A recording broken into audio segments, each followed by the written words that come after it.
but because it meant something to me from a traditional standpoint, it was also pretty healthy too. The food we eat really defines us, especially Jewish food.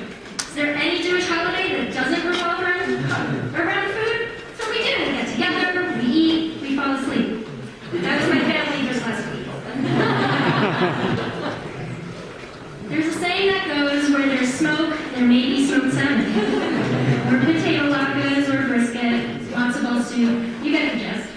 It's often a mishmash of many different ingredients, like a gefilte fish. I was such a picky eater growing up, but for some reason that's all I would eat for lunch every single day for an entire year in nursery school. And margarine Tupperware jar. Yes, I was that kid stinking out the classroom with her Jew food. Not only was I a picky eater, though, my mom refused to keep anything unhealthy in the house.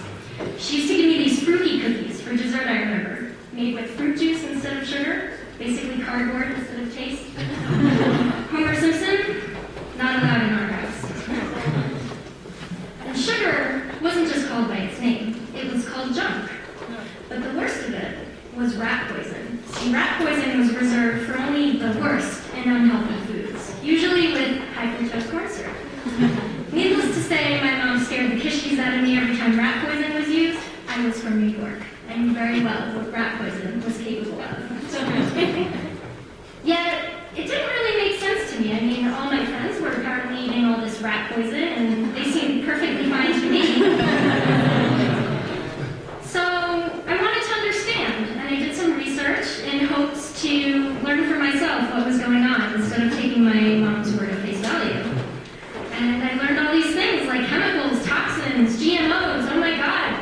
We're all entering our food system without even our knowledge or consent. And it's no wonder that food with preservatives in them have a shelf life of 10 years. I mean, it makes sense. But without the proper research one way or another advising me what to do, I had to make my own food choices for myself.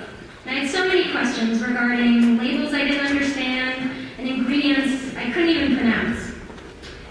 Over time, though, I learned a few basic tips and tricks to help guide my food choices that stay true to what I believe in without breaking the bank. Number one is use the freezer. Using already frozen fruits and vegetables any time of year can be great in things like stir fry, smoothies, and ice cream. Or as Woody Allen once said, just suck in frozen. Buy local. It's really more than just a buzzword.